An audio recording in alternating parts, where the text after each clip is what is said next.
लखनऊ जिले के बख्शी का तालाब विधानसभा से भाजपा विधायक योगेश शुक्ला इस वक्त मेरे साथ मौजूद है। आज हम बात करेंगे बख्शी का तालाब में जो 4 साल बीत चुके हैं उसमें जो है कितना विकास किया गया, सड़कों की बात हो, अन्य विकास कार्यों की बात हो। तो आइए बात करते हैं। बीकेटी विधानसभा से भाजपा विधायक योगेश शुक्ला जी हमारे साथ हैं। शुक्ला जी, आपका J24 न्यूज चैनल पर स्वागत है।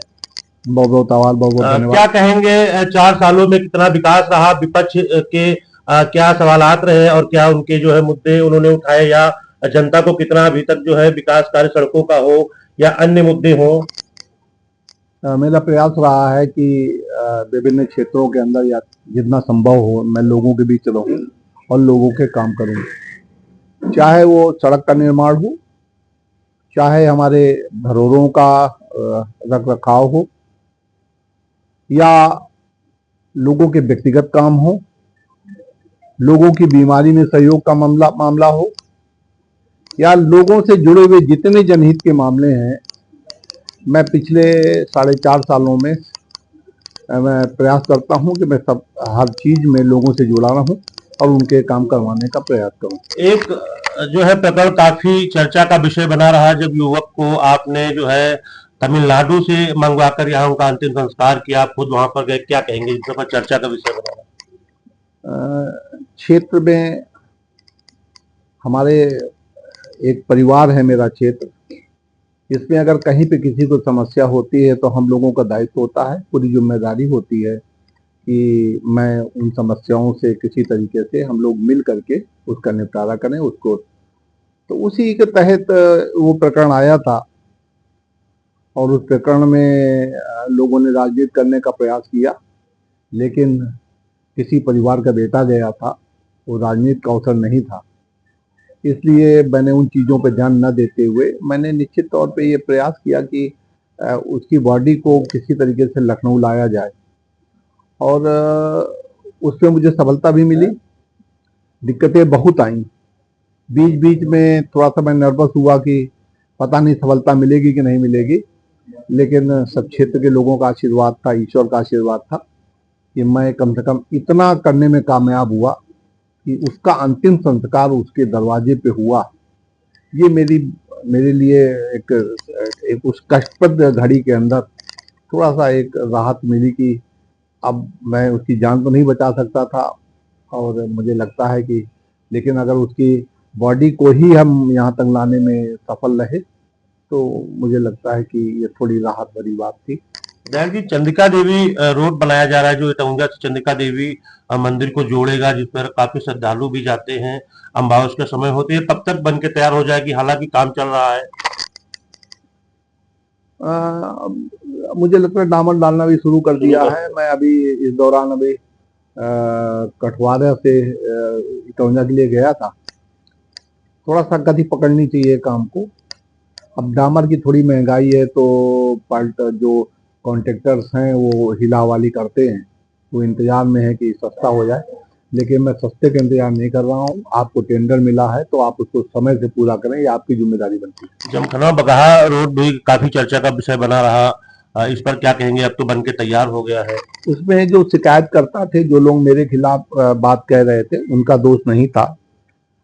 उसमें दोष तो कॉन्ट्रैक्टर का था कि इस फरवरी से पहले 1 फरवरी में प्रधानमंत्री सड़क योजना के तहत 2 सड़कें हमारे यहाँ स्वीकृत हुई थी।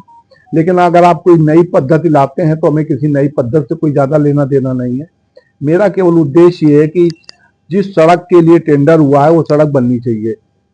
अब बामुश्किल वो सड़क बहुत परिश्रम करने के बाद इन्होंने अमानीगंज में काम शुरू किया, लेकिन अमानीगंज में जिस तरीके से काम चल रहा था वो पद्धति मुझे कोई एमल्सन पद्धति थी।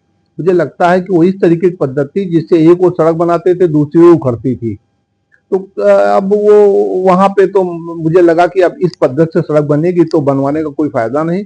तो मैंने बहुत लिखा पढ़ी करके, उसमें बड़ा मुझे टाइम लगाना पड़ा। बहुत प्रयास करने के बाद उस इमल्सन पद्धति को हमने कहा भाई डामर से बनवाइए, परंपरागत तरीके से बनाइए, जो पद्धतियां मैंने देखी हैं और जिन पे मुझे विश्वास है कि इस तरीके से सड़क नहीं उखड़ेगी। तो जो ये जमखनों वाला रोड है आपने देखा होगा डामर से बनी है। अब मेरा प्रयास है कि जो वहां पे शेष काम रह गया है या जो बीच बीच में जगह टूट गई है, उस संबंध में मैंने कॉन्ट्रैक्टर से, इंजीनियर से मैंने कल भी बात की थी और अब उस सड़क को हम लोग डामर के द्वारा माध्यम से बनवाएंगे उसको। विधायक जी, विधानसभा चुनाव की बात हो, भारत में भी 5 राज्यों में विधानसभा के चुनाव हुए, जिनमें देखा जाए तो बंगाल सबसे बड़ा एक मुद्दा था कि बंगाल कैसे जीता जाए। बंगाल जीत गए हैं। कहीं न कहीं विपक्ष वहां जाकर अनाप शनाप बातें कर रहा है, उस पर क्या कहेंगे? और उत्तर प्रदेश में इसका क्या असर रहेगा विधानसभा चुनाव? भारतीय जनता पार्टी 24 घंटे काम करने वाली पार्टी है। 24/7 की बात की जाती है, लेकिन बीजेपी 24/7 365 365 दिन हम लोग काम करने वाले लोग हैं। जिस दिन किसी भी प्रदेश का चुनाव होता है, तत्काल बाद हम वहां पे पुनः काम पे लग जाते हैं, क्योंकि केवल चुनाव जीतना ही एकमात्र लक्ष्य नहीं होना चाहिए।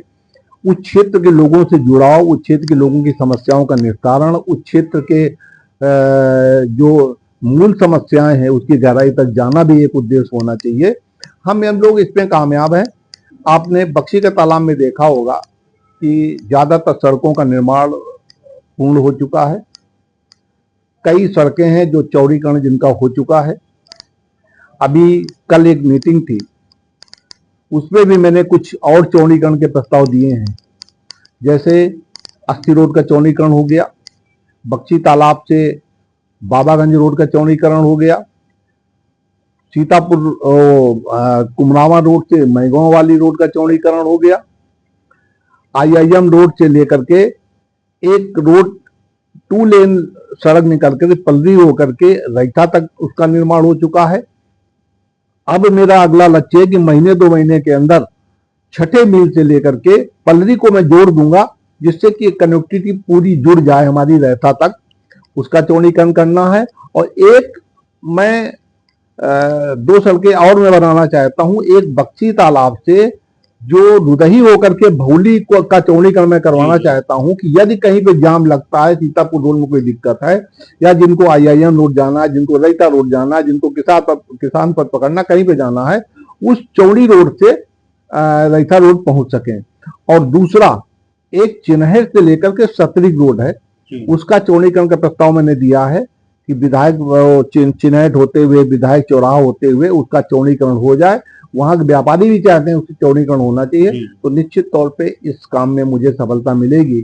और आप देखेंगे कि मंडी परिषद की सड़कों से मुझे कुछ दिक्कत थी कि मंडी परिषद वाले सड़क का निर्माण पे तो गुणवत्तापूर्ण नहीं करते और बड़े प्रयास के साथ सड़क बनाते हैं, लेकिन काफी सड़कें उन्होंने ले ली हैं। 2 सड़कें रह गई हैं, उनको भी इस साल लेकर के मंडी परिषद की भी एक एक सड़क का निर्माण होगा, ये मैं आपको आश्वस्त करता हूं। नगर पंचायत के अंदर भी मैंने धन की व्यवस्था की है, पैसे की व्यवस्था की है, और जो सड़कें हैं उनका निर्माण कार्य चल रहा है, प्रगति पे है। अब जल भराव की स्थिति होने पे जल निकासी कैसे हो, इस दिशा में आगे बढ़ रहे हैं।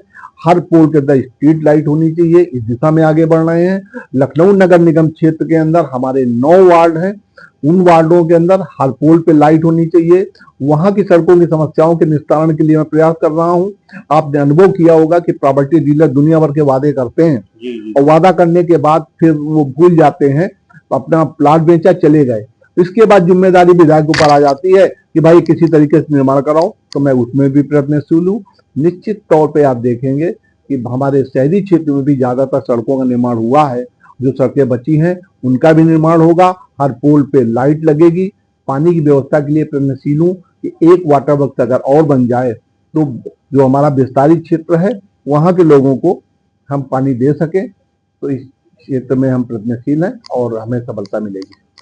तो ये थे हमारे साथ विधायक योगेश शुक्ला जी, जिनका साफ तौर पे कहना है कि गांव से लेकर सड़कों तक या शहर से लेकर नगर पंचायतों तक जो भी विकास कार्य किए जा रहे हैं उनके लिए मैं लगातार अधिकारियों से लेके मंत्री तक बात कर रहा हूं और लगातार सड़कें बन रही हैं। चंद्रिका देवी की बात हो, कठवारा चंद्रिका देवी मार्ग इटौंजा से जोड़ने वाली बात हो, या जमखनवा से मानपुर मंडी हाईवे जोड़ने वाली सड़क हो, या मानीगंज सड़क हो, और या चिन्हट की सड़क हो, जहां तक या बात की जाए जो अस्थि रोड यहाँ पर जो जाम की समस्या है उसकी बात हो, तो लगातार सड़कों का चौड़ीकरण करने की बात की जा रही है। और क्षेत्र में जो जल की व्यवस्था है उसके लिए जो है कहीं कहीं जो है टोटियां लगाई जा रही हैं, कूलर लगाए जा रहे हैं, पानी की टंकियां लगाई जा रही हैं। विकास तेजी से किया जा रहा है। जो विपक्ष है वह लगातार गुमराह करने का काम कर रहा है।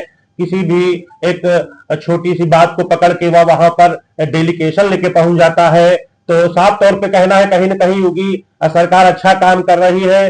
देश में बात हो तो 5 राज्यों में विधानसभा चुनाव की जीत के बाद नरेंद्र मोदी अब देश में फिर से सुपरमैन बन चुके हैं और उत्तर प्रदेश के सुपरमैन योगी जी लगातार विकास की ओर जो है अग्रसर है और काम कर रहे हैं। योगेश शुक्ला जी का साफ तौर पे कहना है कि योगी सरकार में विकास लगातार जारी रहेगा और जन मुद्दों की हो या जन समस्याएं हो या आम जनता की बात हो तो लगातार अपने कार्यालय पर जनता की समस्याएं सुनी जा रही हैं और बतौर अधिकारियों से फोन कर उनकी समस्याओं का निस्तारण के लिए निर्देशित भी किया जा रहा है। मैं पीयूष द्विवेदी, लखनऊ संवाददाता, JK24 उनकी 7 न्यूज चैनल।